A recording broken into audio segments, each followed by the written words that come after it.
தூத்துக்குடியில் நேற்று பெய்த கனமழையின் காரணமாக தூத்துக்குடி நகரில் தாழ்வான பகுதிகள் முழுவதுமாக தண்ணீர் தேங்கி இருக்கிறது. குறிப்பாக சொல்லணும்னா தூத்துக்குடி பிஎன்டி காலனி மேற்கு பகுதி முழுவதுமாக தண்ணீரில் மூழ்கி இருக்கிறது. இங்கே பார்த்தோம்னா கிட்டத்தட்ட ஒரு 2 அடியிலிருந்து 3 அடி உயரத்துக்கு இந்த தண்ணீரானது தேங்கி இருக்கிறது. பெரும்பாலான வீடுகளுக்குள்ள இந்த தண்ணீரானது புகுந்து இருக்கிறது. வீடுகளுக்குள்ள தண்ணீர் புகுந்ததன் காரணமாக கீழ் வீட்டில் வசிக்கக்கூடியவங்க இன்னைக்கு சமையல் பண்ண முடியாத சூழ்நிலை ஏற்பட்டிருக்கிறது. அவங்க எல்லாம் அருகில் இருக்கக்கூடிய வீடுகள்லையோ அல்லது மேலே மாடியில் இருக்கக்கூடிய வீடுகளுக்கோ இடம்பெயர்ந்து சென்று சேர்த்து சமையல் பண்றாங்க. அதாவது தான் வீட்டில் சமைக்க முடியல, மாடி வீட்டில் தண்ணி பிரச்சனை இல்லாதனால அங்கே சமையல் பண்ணலாங்கிறதுனால கீழே இருக்கக்கூடிய ஒரு 4-5 வீட்டுக்கு சேர்த்து சமையல் பண்றாங்க. இன்னைக்கு இந்த பகுதியில் கடைகள் எதுவும் திறக்கப்படலை. உள்ள இருந்து எதுவும் தற்காலிக காய்கறிகளோ அல்லது பாலோ வேற எதுவுமே இங்க விற்பனை செய்யறதுக்கு உண்டான வாய்ப்புகளும் இல்லை. அதனால என்ன பண்றாங்கன்னா, பக்கத்து வீடுகளில் இருக்கக்கூடிய ஒரு வீட்டில் தக்காளி இருக்கும், ஒரு வீட்டில் வெங்காயம் இருக்கும், எல்லா வீடுகளில் இருக்கக்கூடிய காய்கறியையும் ஒன்று போல இவங்க கலெக்ட் பண்ணி இவங்க வீட்டினுடைய மாடியில் வச்சு, அதாவது கீழ் வீட்டில் இருக்கக்கூடியவங்க அருகில் இருக்கிறவங்க எல்லாம் மாடி வீட்டில் இருக்கிறவங்க வீட்டுக்கு போயிடுறாங்க. போய் அவங்க வீட்டில் இருக்கக்கூடிய அந்த காய்கறிகளை ஒன்று போல வச்சு சமையல் பண்ணக்கூடிய வேலையை தொடங்கியிருக்காங்க. இப்போ நம்ம பார்க்குற இடம் பிஎன்டி காலனி மேற்கு பகுதி. அதில் கீழ் வீட்டில் தண்ணி வந்ததுனால அந்த எல்லாரும் சேர்ந்து மேலே உட்காந்து காய்கறிகளை நறுக்கக்கூடிய வேலையில் ஈடுபட்டுக்கிட்டு இருக்காங்க. அவங்ககிட்ட பேசலாம். உங்க வீட்டுல தண்ணி எப்படி இருக்கு? நீங்க சமையல் தண்ணி முட்டளவு தண்ணியில இருக்கு. முட்டளவு தண்ணியில கிடக்கும். நாங்க இப்போ பிள்ளை குட்டிகளுக்கெல்லாம் சமையல் பண்ண வழி இல்லாமல் மேலே உட்காந்து இந்த மொட்டை மாடியில் அவ்வளோ ஒழுக்கிறதெல்லாம் உட்காந்துட்டு நாங்கள் சமையல் பண்ணிக்கிட்டு இருக்கோம். 4 குடும்பம் 5 குடும்பம் கிடக்குங்க. 5 குடும்பத்துக்கு நாங்கள் மொத்தமாக செய்கிறோம். சமையல் பண்ணி சாப்பிட்டுக்கிட்டு இருக்கோம்.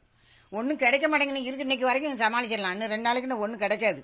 அவ்வளோ சங்கடப்படத்தில் விட்டுக்கிட்டு இருக்கோம். ஆமாம். உங்க வீடு இந்த வீடு தானா, இல்ல நீங்க மேல் வீடு கீழ் வீட்டுல இருக்கீங்களா? இப்ப மேல் வீட்டுல சமையல் வேலை நடக்குது. நீங்க என்ன மாதிரி இது பண்றீங்க? நாங்க கீழே இருக்குங்க சார். இங்க தண்ணி வந்ததுனால இப்ப மேல சமையல் பண்ணி 4 பேத்துக்கு சமையல் பண்ணி நாங்க கொடுக்குறோம் எல்லாத்துக்குமே. ஏன்னா இன்னைக்கு ஞாயிற்றுக்கிழமை சிக்கனுக்குன்னு எதுவுமே எடுக்க முடியாது. அதனால எங்களுக்கு இன்னைக்கு இருக்கிறத வச்சு எல்லாத்துக்கும் சமையல் பண்ணி கொடுக்கணும்னு சமையல் பண்ணிக்கிட்டு இருக்கோம் சார். இப்போ என்ன மாதிரியான காய்கறிகள் மசாலா ஜாமான்லாம் உங்களுக்கு கிடைச்சிருக்குதுங்க? எல்லாரும் சேர்ந்து கலெக்ட் பண்ணீங்கன்னு கேள்விப்பட்டோம். இல்லை இப்போ நீங்க என்ன சமையல் செய்ய போறீங்க? நாங்க இன்னைக்கு கொண்டக்கடலை சாப்பாடு செய்யலாம்னு சொல்லி இருக்கோம் சார். ஆமா, அதுதான் கிடைச்சிருக்கு. வேற எதுவுமே கிடைக்கல. காய்கறியும் கடையில கிடைக்கல. அதனால இருக்கிறத வச்சு நாங்க அட்ஜஸ்ட் பண்ணி கொடுக்கலாம்னு நாங்க எல்லாமே பண்ணிக்கிட்டு இருக்கோம் சார்.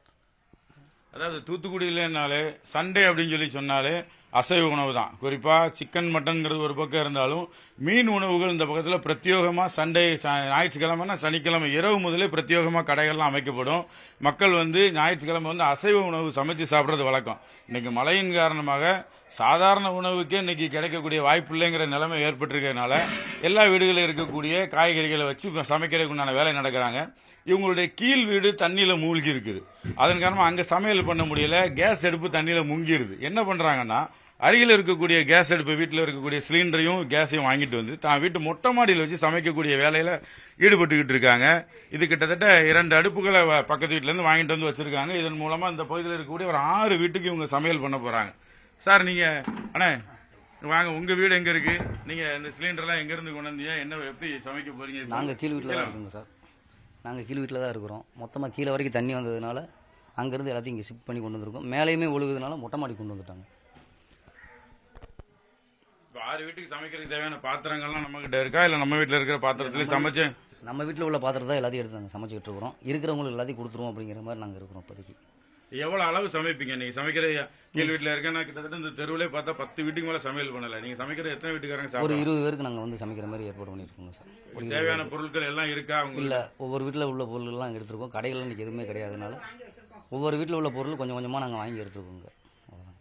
அதாவது இந்த வீட்டில் 20 பேர் சமைக்கக்கூடிய 20 பேர் சாப்பிடக்கூடிய அளவில் இவங்க சமைக்கிற பணியில் ஈடுபட்டிருக்காங்க. இவங்க வீடுகளில் இருக்கக்கூடிய பொருட்கள், அதாவது பக்கத்து வீட்டில் இருக்கக்கூடிய பொருட்கள் எல்லாத்தையும் வாங்கி வச்சு இவங்க இன்னைக்கு சைவ சாப்பாடு சமைக்கிறதுக்கு இருக்காங்க. அந்த அக்காட்ட கேட்கும்போது என்ன சொல்றாங்கன்னா, வெஜ் பிரியாணி செஞ்சு கொடுக்க போறோம் நாங்க அப்படின்னு இருக்காங்க. அதுக்கு இவங்க புடலங்காய், பீட்ரூட்டு, வெங்காயம், தக்காளி, கத்திரிக்காய் இதெல்லாம் இது பண்ணியிருக்காங்க. இது போக பக்கத்து வீட்டில் இருக்கக்கூடிய பட்டாணி இதெல்லாம் வாங்கிட்டு வந்திருக்காங்க. எண்ணெய் எல்லாமே தயாராக இருக்கு. 20 பேர் சாப்பிடக்கூடிய அளவில் இன்னும் சிறிது நேரத்தில் இவங்க இந்த பகுதியில் சாப்பாடு கொடுக்க இருக்கிறாங்க. இவங்க சொல்லக்கூடிய கோரிக்கை என்னது அப்படின்னு சொல்லி நம்ம பார்த்தோம்னா, ஆண்டுதோறும் மழை பெஞ்சதுன்னா இதே எங்களுக்கு வேலையா இருக்கு. எப்போ பார்த்தாலும் கீழே மழை பெஞ்சோன்னா மாடி வீட்டுக்கு வரணும், கூட 2 நாள் மழை பெஞ்சோன்னா இங்க இருந்து வேற இடத்துக்கு குடிபெயர்ந்து போகணும். இந்த மாதிரி சூழ்நிலைலாம் வராமல் வருங்காலங்களில் இந்த மழை வெள்ளமே இந்த பகுதிக்கு வராத அளவுக்கு அரசு ஒரு சிறப்பான திட்டத்தை செயல்படுத்தணும், தற்காலிகமாக எதுவும் செயல்படுத்தாம நிரந்தரமாக செயல்படுத்தணும் அப்படிங்கிற ஒரு கோரிக்கையை தான் இவங்க தொடர்ச்சியாக முன் வச்சு வராங்க.